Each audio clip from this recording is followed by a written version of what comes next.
Hello, good evening, and welcome to another episode of Brett's All-Time Radio Show, and I hope you're having a fabulous, if you're in the UK, Bank Holiday Monday, because today is the May Bank Holiday here in the United Kingdom. I just thought I'd share that with you, because we do get a lot of listeners outside of the UK, especially in the United States of America. So if you are in America, Canada, or Australia, or wherever you are, hello, and welcome to the show. We're really glad you could make it. Really appreciate you joining us.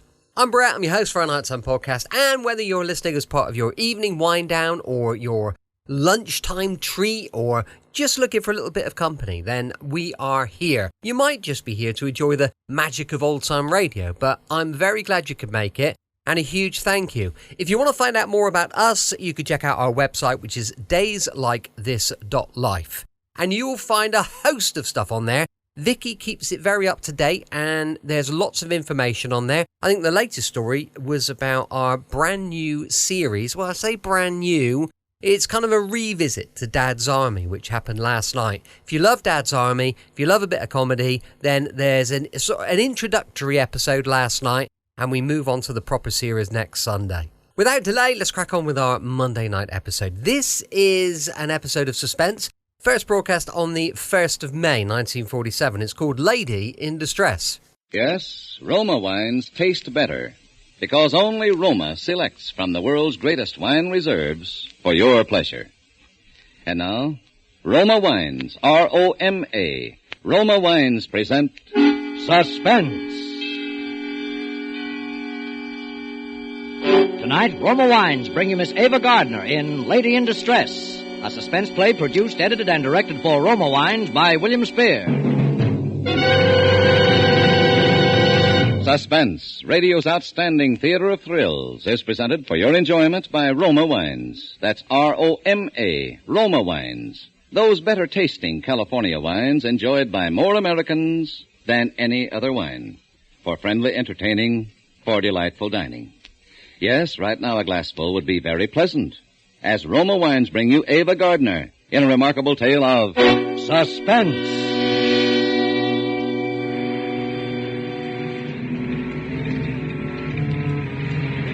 The rain was coming down in torrents, washing huge streaks of gravel from the hillsides onto the road. It was getting dark, and I was beginning to worry. I'd been waiting nearly an hour, and then I saw it. He was edging along the side of the road, his coat collar turned up against the rain, coming toward me. I eased the car into gear and drove up toward him. He had no raincoat on, and he must have been walking for quite a ways because he was soaked through, dripping with the rain. He stuck out his hand when he saw me, and I stopped. You going to town? By the lower road, is that all right? Well, that's even better. Thanks, lady.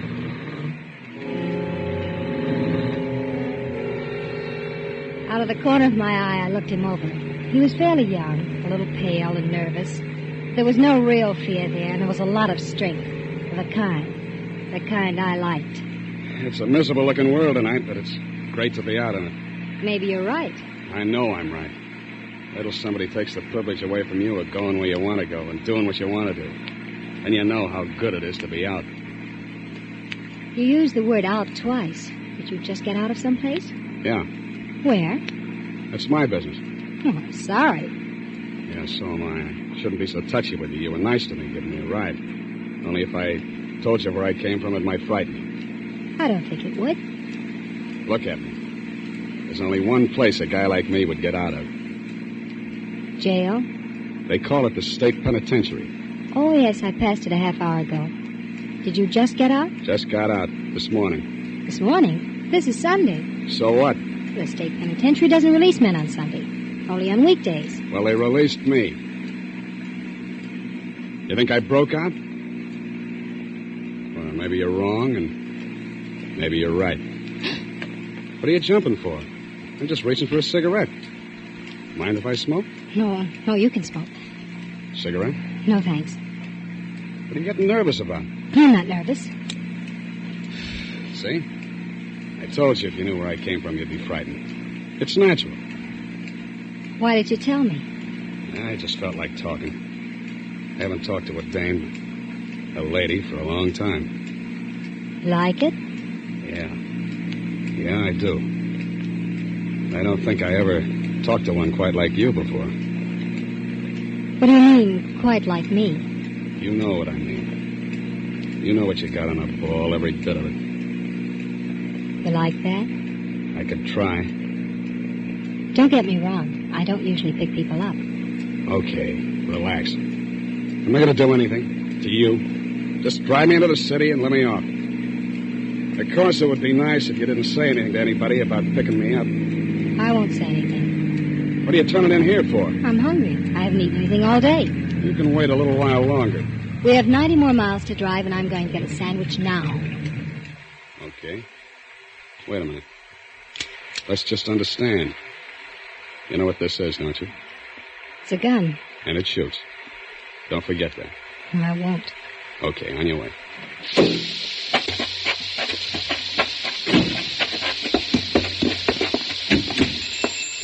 After you. Well, nice weather for ducks, huh, folks? Yeah. You, all alone in here, Mac? Yep, glad you dropped in. Suppose you're in a hurry to get home, though. Back to the kiddies and the mother-in-law, huh? Yeah. Now, what do you have? Coffee and a hamburger, please. Make it two. Coming up. Everything on those burgers? Sure. Well, what's a little onion among friends, huh? Excuse me a minute. Hey, where you going? If you're going over to use that telephone, lady, you might just as well not bother. It's out of order. I'm trying to get it fixed. Oh, I wasn't going to use the phone. I was going to get some cigarettes. You don't say. I knew he didn't believe me. He didn't say anything, but the way he looked at me, I could tell. We finished our hamburgers, and I paid for them, and then we went back to the car.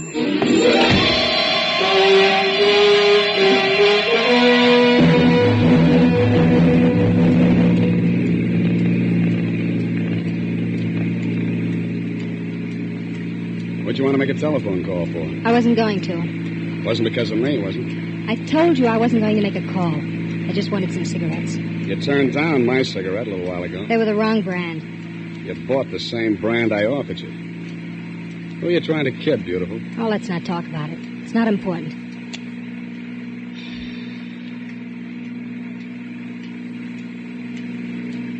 What are you going to do now that you're out? I got a job to do. I got to take care of somebody. You mean your family? No, beautiful. Somebody I got to buy a coffin for. As a matter of fact, I'm not even going to buy the coffin. I'm just going to make it easier for somebody to get one.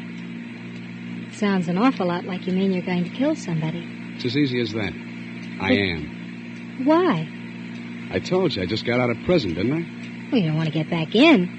It doesn't happen to make much difference. You see, there isn't much useful left in my life. I'm through.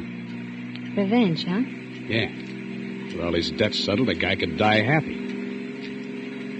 That's a strange philosophy.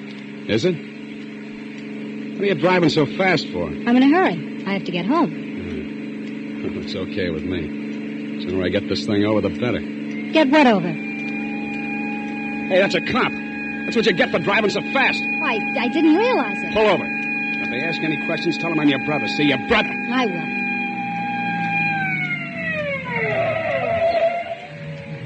Don't say anything you'd be sorry for, beautiful.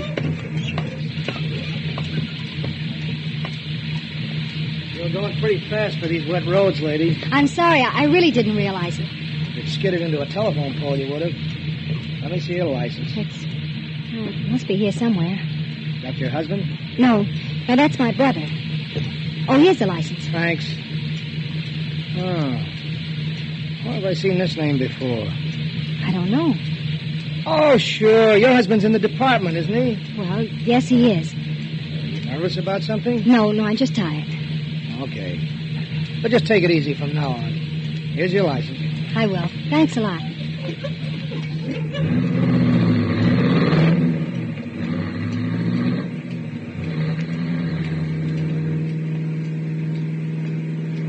So your husband's in the police department? Yes. Maybe he'll get a promotion. For catching you? Don't be foolish. Nobody's going to catch me, unless I want him to. Not even you, beautiful. What did you mean about my husband? About his getting a promotion? Well, just between you and me, you know what I mean. Somebody I got to take care of is also in the department. What department? Don't act dumb, the police department. Oh. Keep your eyes on the road. I am. You weren't. You were looking at me. Well, what do you expect me to do? You don't exactly make me comfortable sitting there. You recognized me, didn't you? Didn't you? I'm not sure. Yes, you are. And that could be a mistake. Believe me, I don't know who you are or anything about you. That's a lie. Stop looking at me. All right. I'm going to kill Ralph Harris. I don't want to know anything about it. Yes, you do. You know Ralph pretty well. No, I don't. I never heard of him. Stop dummying up. I saw the license when you handed it to the cop. I'm going to kill your husband, Mrs. Harris. You knew it back a few miles on the road. I could see it the way you looked at me. You know, somehow I get the idea you're not going to mind that like you should. Why don't you say something? I can't think of anything. Now that you know, I think you and me are going to have a little understanding. What are you doing? Nothing. Just reaching for your pocketbook. I only have $10 in it. I don't need money that bad. Then what? I'm going to get your address. You women carry more things. Here it is. 627 Mill Street, huh? Here, you can have your pocketbook back. I'm going to take the license. I want to make sure I don't forget. What are you going to do with me? I haven't quite decided yet, beautiful. I haven't quite decided.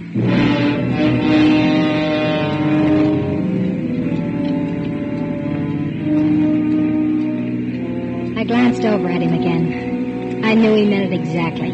He hadn't quite decided. Things had gone far enough. From here on out, I had to make it convincing or else.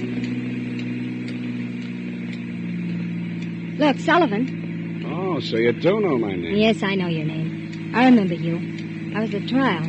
They framed you. Did he tell you that? They didn't have to. The whole department knew it.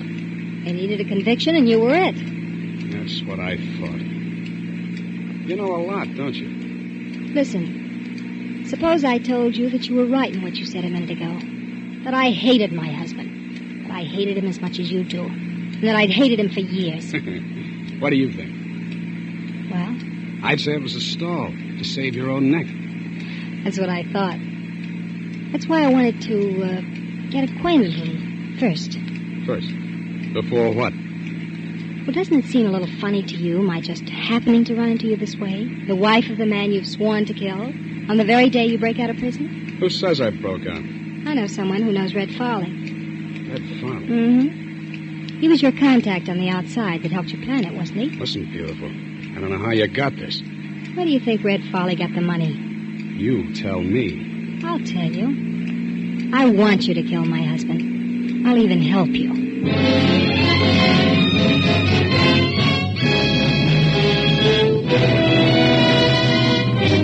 For Suspense, Roma Wines are bringing you Ava Gardner in Lady in Distress. Roma Wines' presentation tonight in radio's outstanding theater of thrills, Suspense.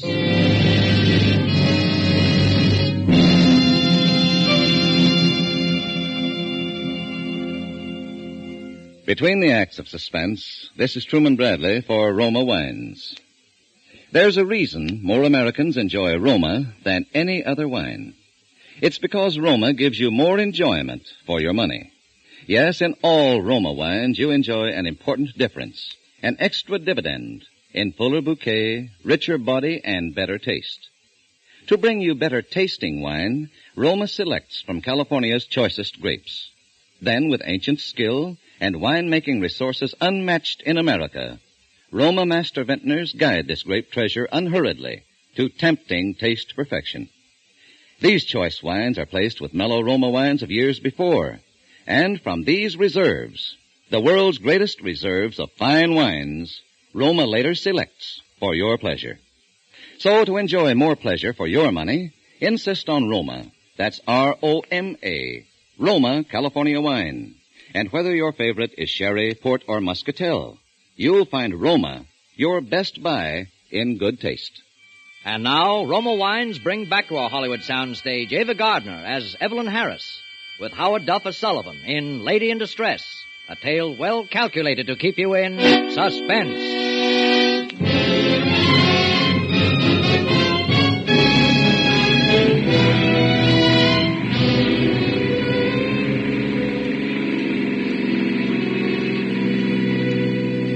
He was beginning to believe me now, when I told him that I knew who'd helped him make the prison break, When I told him that I'd put up the money for it. When I told him that the man he wanted to kill was the man I wanted to kill. When I told him that man was my own husband. We drove along for quite a while without saying anything. Then I pulled into a gas station. What's the idea of coming in here? You don't need gas. You still don't trust me, do you? I don't know. Look, Sullivan, I have to make a phone call to my husband. Oh, no. I'm not that dumb, beautiful. But I have to call him. I told him I would. If I don't, he'll think something's wrong. You can listen. All right. I'll listen.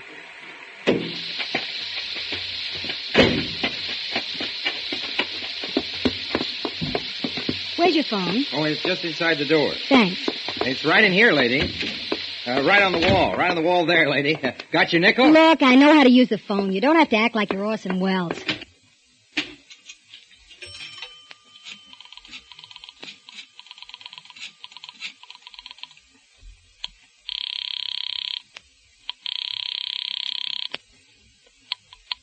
Hello? Ralph, Yes? this is Evelyn. I'm 25 miles from the city. The rain slowed me up. You should have started earlier. I know, but I didn't. Everything all right? Yes, everything's all right. Well, I'm glad to see you're getting some sense in your head. Hurry up and get here. Well, it won't take long. You're not going to give me any more trouble, are you? No, Ralph. From now on, I don't think you have a thing to worry about.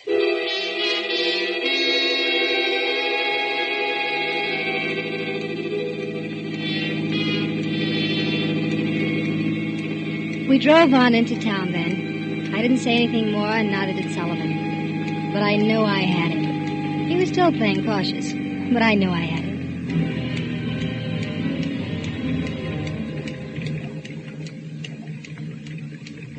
Well, here's where I let you off. Oh, the rain's almost stopped. Okay. But listen, beautiful, don't try to double-cross me. I won't double-cross you. You'd make a mistake if you did. Sullivan, Yeah? my husband always keeps his car in the garage. Every night, just as it gets dark, he walks into the garage to get the car. Alone. You know, you're quite a dish, beautiful. And there's no light in the garage. Come here. Good night, beautiful.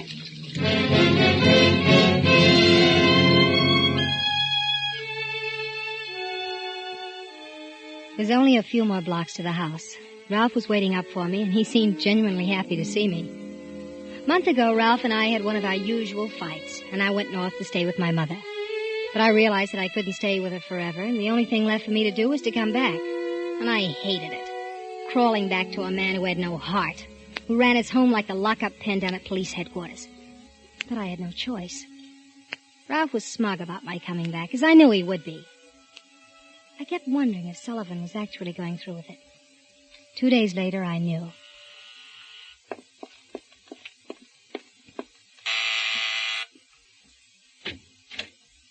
Good morning, Mrs. Harris. Get inside. Someone might see you. How did you know I was alone? I got friends. Your husband's working right now. He won't be home for 5 hours. What do you want, Sullivan? Let's not act like children. I said I was going to kill your husband, and I meant it. What are you coming here for at this time of day? See this?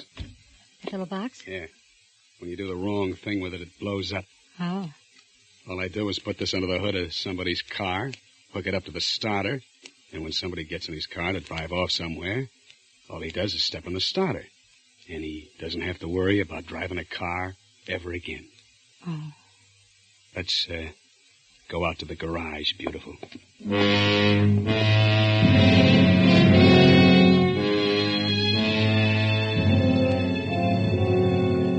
We went out to the garage.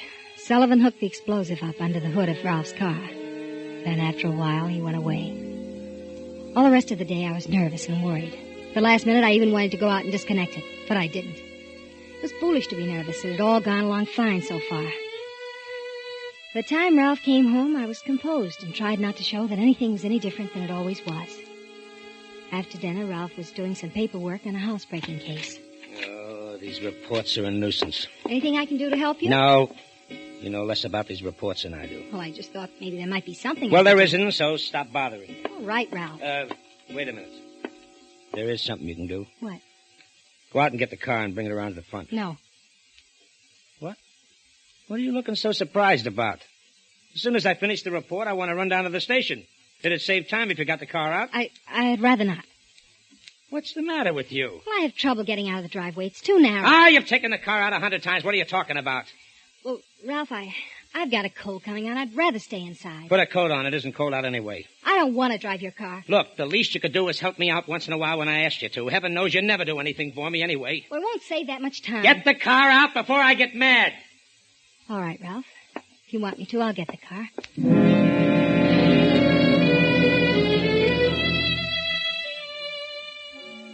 What could I do? I went out and opened the garage doors and putted around for a few minutes and slammed the door a couple of times. And I went back in the house. Well? Well, what, Ralph? Is the car out in front? Wouldn't start. What do you mean it wouldn't start? I don't know. It just wouldn't start. The motor wouldn't turn over. Oh, you give me nothing but trouble. It isn't my fault. It's your car. All right, forget it. Why don't you go out and try it yourself? Because I won't, that's all. I've been having trouble with my battery. It's probably run down again. If it wouldn't start for you, it won't start for me. I'll look at it tomorrow sometime. I'll do what you want. Wait a minute. Excuse me. I have some reading to do. Well, wait a minute. What do you want? Call up headquarters and have them send a cruiser around for me.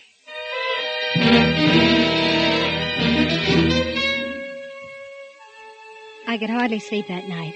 Why, of all times, did Ralph have to ask me to get his car? It was almost as if he suspected.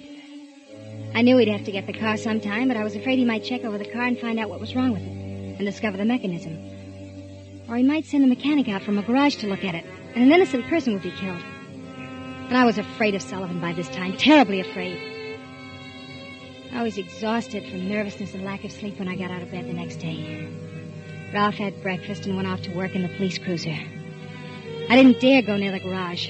I didn't dare do anything except just wait.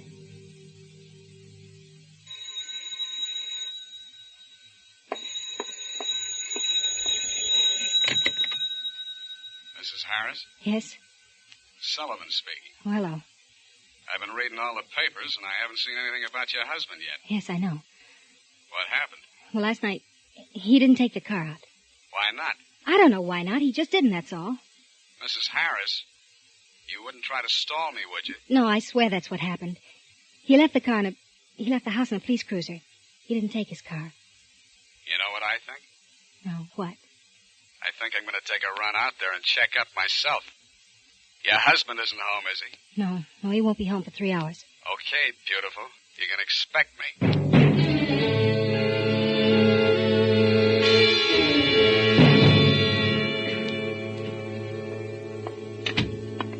Well, you could at least... Oh, Ralph. Well, who did you expect? Winston Churchill? Well, it isn't time for you to be home. Who said there was a certain time for me to be home? Well, you don't usually get home this early. Well, there wasn't much doing today. I have a few hours coming to me, but... What's the matter with you? Nothing. Why? Well, you're nervous about something. Don't tell me you have a boyfriend hiding in the closet. You may look if you want to. I wouldn't bother. All right, come on. Come on out with it. What's on your mind? What do you keep looking out the window for? Oh, stop examining me like a criminal. I just didn't sleep well last night. I'm tired. You don't do anything to get tired. Where you going? When you came in, I was just on my way to the market. Do you mind? I have to get my coat. Do you want me to explain any more? Say, Evelyn. What's wrong, Ralph? I just thought I saw somebody go into our garage. Come here. Look. Garage door's half open. Oh, yes, I forgot to tell you. I called the garage and had them send a man to look at the battery. He'll take care of everything. Yeah? Well, I'm going out and take a look myself. You don't have to. He knows his job. Sometimes I don't think you have any brains at all. I'll be right back.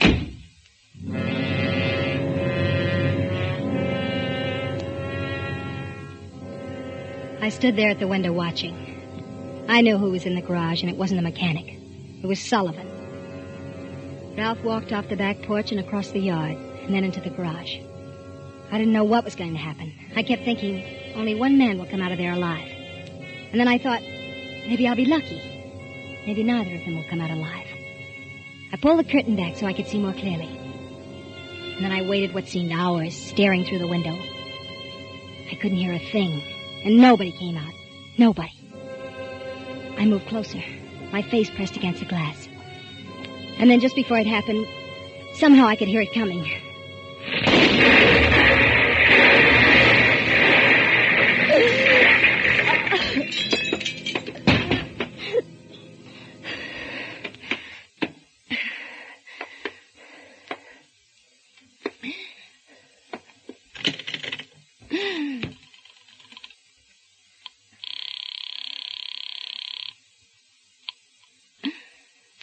Operator. Get me to police headquarters. Just a moment.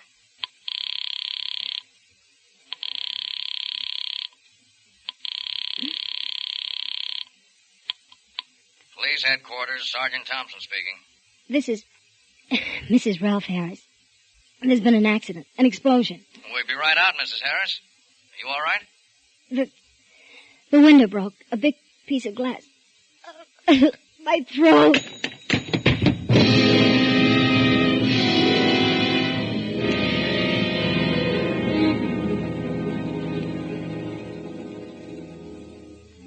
One way I was lucky. Neither of them did come out alive.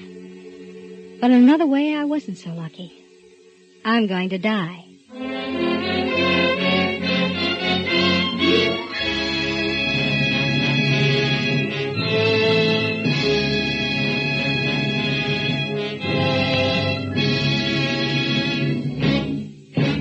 Suspense.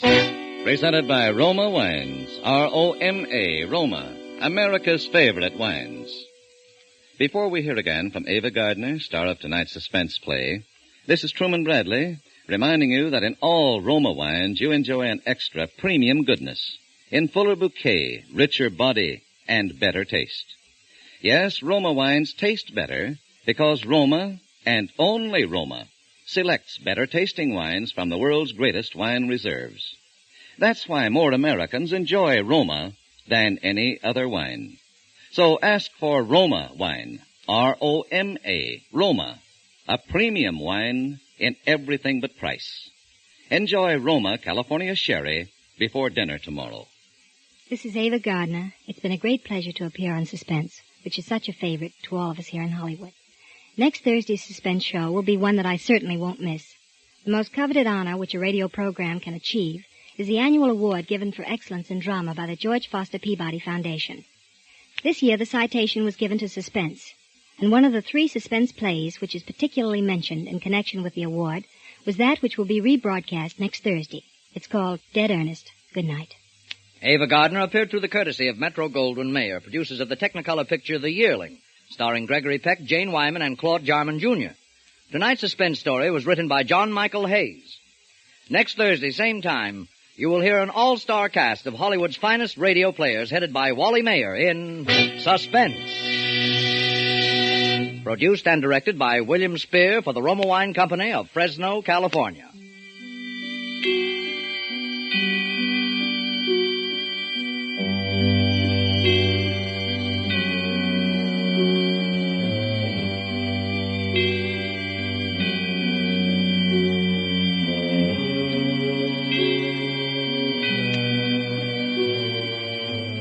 In the coming week, Suspense will present such stars as Robert Mitchum, Virginia Bruce, Angela Lansbury, and others.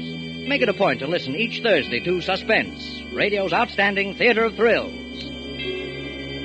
Welcome back. I hope you enjoyed tonight's episode of Suspense. And don't forget, we'll be back with more mystery and adventure with Sherlock Holmes and Dr. Watson going live tomorrow night at 5 p.m. UK time.